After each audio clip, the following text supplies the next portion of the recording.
ഒരു ശരാശരി മലയാളിയെയും പോലെ ഇത്രയും നാൾ ഞാൻ മമ്മൂക്കേനെ മമ്മൂട്ടി എന്ന് തന്നെയാണ് പറഞ്ഞിരുന്നത്. പക്ഷേ അവാർഡ് കിട്ടിയെന്ന് പറഞ്ഞ് അന്ന് ഞാൻ എൻ്റെ വീട്ടിൽ പറഞ്ഞു, ഇനി മുതൽ ഞാൻ മമ്മൂട്ടി എന്ന് പറയില്ല, ഇനി മുതൽ ഞാൻ മമ്മൂക്ക എന്ന് മാത്രമേ പറയൂ, കാരണം ഞങ്ങൾ പരിചയക്കാരായി മാറി. ഞങ്ങളിപ്പോൾ ഉടനെ പരിചയക്കാരാവും, അതുകൊണ്ട് ഞാൻ ഇനി മുതൽ മമ്മൂക്ക എന്ന് മാത്രമേ വിളിക്കൂ. വളരെ അംബീഷ്യസായ ചെറുപ്പത്തിൽ വളരെ അംബീഷ്യസായ ഒരു ആളാണ് ഞാൻ.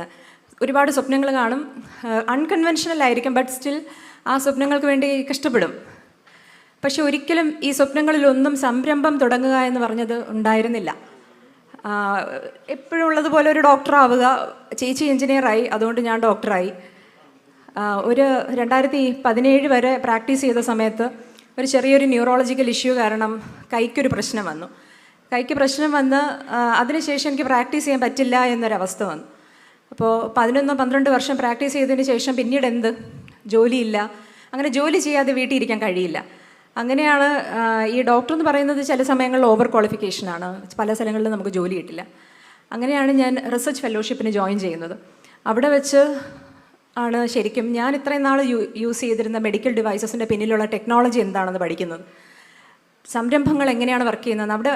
അവിടെ ഞങ്ങൾ റിസർച്ച് ചെയ്തത് പ്രായാധിക്യമുള്ള ആൾക്കാരുടെ അസുഖങ്ങൾക്ക് വേണ്ടിയിട്ട് ഉണ്ടാക്കാൻ പറ്റുന്ന മെഡിക്കൽ ഡിവൈസസുകളെ കുറിച്ചാണ്.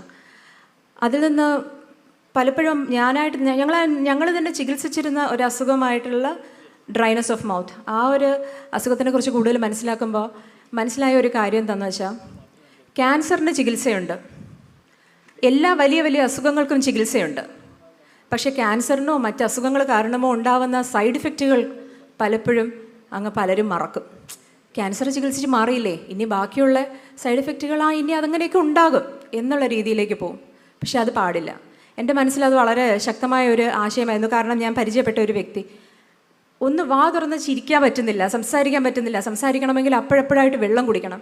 അവരുടെ ഒരു അവസ്ഥ കണ്ടപ്പോൾ ആണ് ശരിക്കും എങ്ങനെ ഡ്രൈ ആയിട്ടുള്ള, അതായത് വായ ഡ്രൈ ആവുന്ന ആൾക്കാർക്കൊരു പ്രോഡക്റ്റ് ഉണ്ടാക്കാം, എന്ത് ചെയ്യാമെന്നുള്ള ആ ഒരു റിസർച്ചിൻ്റെ പുറത്ത് ഉണ്ടായതാണ് ഈ പ്രോഡക്റ്റ്.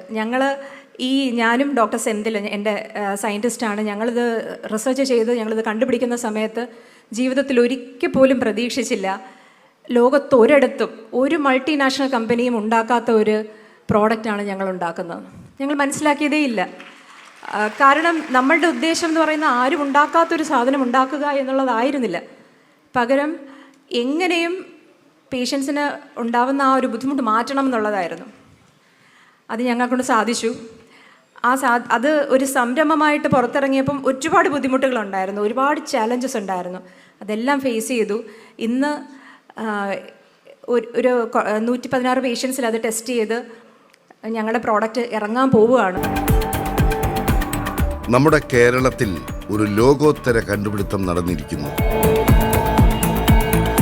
രോഗക്കിടക്കയിൽ അവശത അനുഭവിക്കുന്ന മനുഷ്യർക്ക് സാന്ത്വനവുമായി ഒരു മലയാളി വനിതയുടെ വൈദ്യശാസ്ത്ര നിർമ്മിതി പുറത്തിറങ്ങാൻ പോകുന്നു. ഡോക്ടർ ലിനി ബേസിലാണ് ഈ കഥയിലെ നായിക.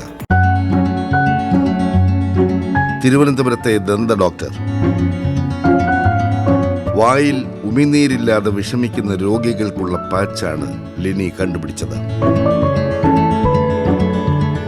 ഉമിനീർ വറ്റുന്ന രോഗാവസ്ഥ അർബുദ രോഗികളിലും മറ്റും ഉണ്ടാകും. ഇതിനുള്ള ഇപ്പോഴത്തെ പരിഹാരം മൗത്ത് വാഷുകളാണ്. എന്നാൽ അവ അല്പനേരത്തേക്ക് ഗുണം നൽകൂ. ലിനി കണ്ടെത്തിയ ഡിസ്ലിൻ ഈ പ്രശ്നത്തിനുള്ള മികച്ച പരിഹാരം.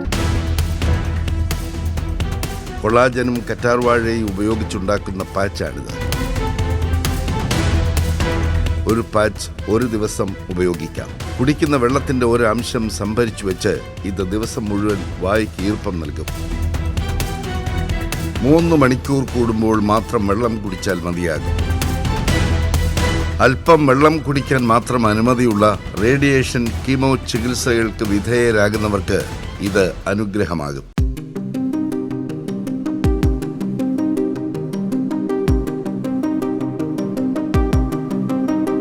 ഇപ്പോൾ ഇത്തരം രോഗികൾ ഈർപ്പത്തിനായി ഉപയോഗിക്കുന്ന മൗത്ത് വാഷുകൾ ഏറെ വിലപിടിച്ചതാണ്.